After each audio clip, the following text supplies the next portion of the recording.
সদ্য জি বাংলায় শুরু হয়েছে চিরদিনই তুমি যে আমার। দীর্ঘদিন ধরেই এই সিরিয়াল নিয়ে চলছিল জল্পনা। দুটি প্রোমো এনে দর্শকদের উত্তেজনা বাড়িয়ে তুলেছিলেন নির্মাতারা। অবশেষে শুরু হয়েছে দিতিপ্রিয়া রায় এবং জিতু কামাল জুটির প্রথম মেগা সিরিয়াল। আর প্রথম সপ্তাহেই তাক লাগানো টিআরপি তুলে প্রতিপক্ষকে কড়া টক্কর দিয়েছে এই সিরিয়াল। এর মাঝেই ফাঁস ধারাবাহিকের আগাম গল্প। শুরু হতে না হতেই দর্শকদের নজর কেড়ে নিতে সক্ষম হয়েছে চিরদিনই তুমি যে আমার। অসমবয়সী এই প্রেম কাহিনী বেশ পছন্দ করছেন দর্শকরা।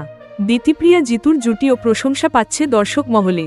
সেই সঙ্গে আগামীতে কি ঘটতে পারে সিরিয়ালে তা নিয়েও চলছে চর্চা। শোনা যাচ্ছে চিরদিনই তুমি যে আমার সিরিয়ালটি নাকি আদতে দল রিমেক করা। এর আগে মারাঠি এবং তেলুগুতে তৈরি হয়েছে ধারাবাহিকটি। সেই সিরিয়ালগুলির গল্প অনুযায়ী নায়ক নায়িকার মধ্যে রয়েছে পূর্বজন্মের সংযোগসূত্র। রাজনন্দিনী আসলে ছিল নায়কের স্ত্রী, কিন্তু মারাঠি রিমেকে দেখানো হয়েছিল রাজনন্দিনীকে খুন করে নায়ক। অন্যদিকে তেলুগু রিমেকে আবার নায়ককে ইতিবাচক হিসেবেই দেখানো হয়েছিল। বাংলায় রাজনন্দিনীর উল্লেখ থাকলেও আর্যর কোনো পরিবার দেখানো হয়নি এখনো পর্যন্ত। এদিকে অপু মাঝে মাঝেই যে দুঃস্বপ্ন দেখে জেগে ওঠে তা আসলে তার পূর্বজন্মের স্মৃতি।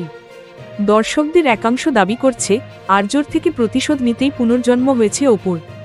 বাংলা রিমেকে গল্প বদলানো হোক এমনটাই দাবি করছেন দর্শক। নায়ককে ভিলেন হিসেবে না দেখিয়ে বরং নতুন কোনো মোড় আনা হোক এমনটাই চাইছেন দর্শকরা। যদিও শেষমেশ কি হবে সেটা বলবে সময়।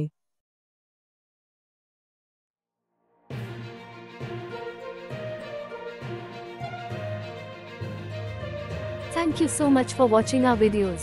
Please do like, share, and subscribe our channel.